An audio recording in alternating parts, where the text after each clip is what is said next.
फरवरी 23 हमारे प्रतिदिन की रोटी मिनिस्ट्रीज की ओर से आप सभी को नमस्कार। आज के हमारे संदेश को लिखा है माइक विटनर ने और जिसका शीर्षक है अजनबी का स्वागत।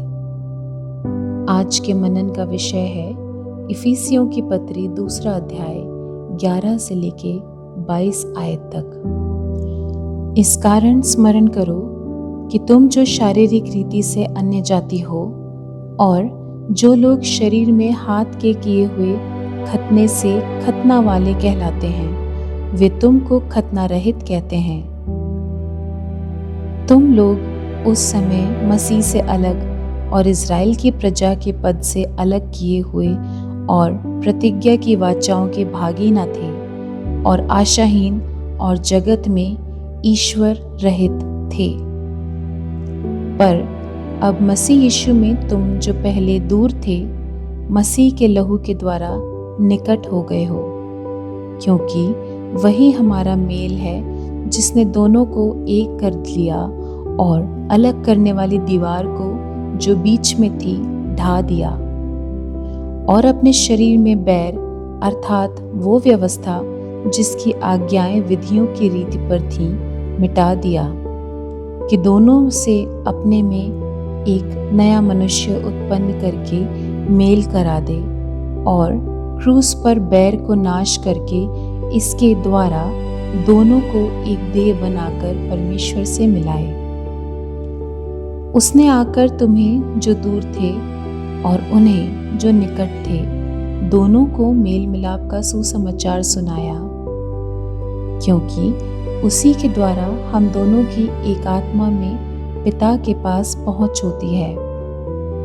इसलिए तुम अब विदेशी और मुसाफिर नहीं रहे, परंतु पवित्र लोगों के संगी स्वदेशी और परमेश्वर के घराने के हो गए और प्रेरितों और भविष्यद्वक्ताओं की नींव पर, जिसके कोने का पत्थर मसीह यीशु स्वयं ही है, बनाए गए हो, जिसमें सारी रचना एक साथ मिलकर प्रभु में एक पवित्र मंदिर बनती जाती है, जिसमें तुम भी आत्मा के द्वारा परमेश्वर का निवास स्थान होने के लिए एक साथ बनाए जाते हो। मुख्य वचन इफिसियों अध्याय 2 पद 19।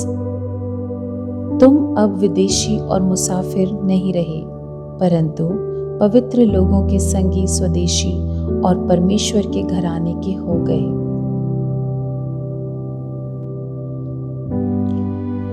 Everything sad is unto me। Daniel Neri ने अपनी माँ और बहन के साथ संयुक्त राज्य अमेरिका में एक शरणार्थी शिविर के द्वारा उत्पीड़न से सुरक्षा तक की अपनी कष्टदायक फरार होने का वर्णन किया है।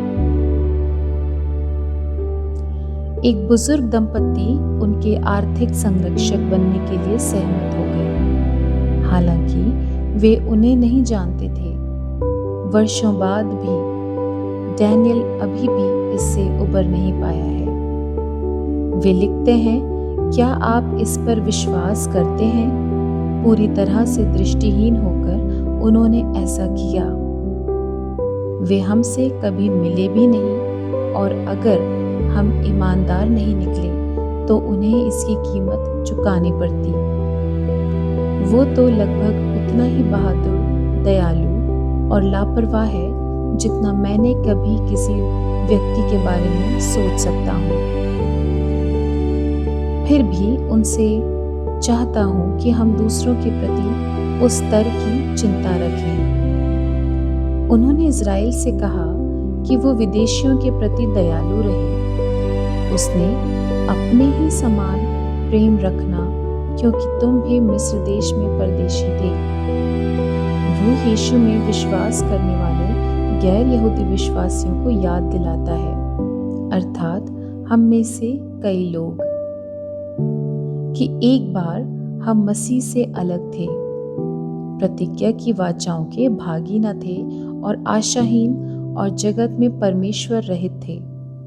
इसलिए वो हम सभी पूर्व विदेशियों चाहे यहूदी हो, चाहे यहूदी या यूनानी।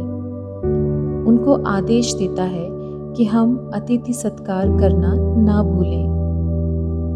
अब अपने स्वयं के परिवार के साथ बड़े होकर डैनियल जिम और जेन डॉसन की प्रशंसा करते हैं, जो इतने मसीही थे कि उन्होंने शरणार्थियों के एक परिवार को अपने साथ तब तक रहने दिया जब तक कि उन्हें घर नहीं मिल गया।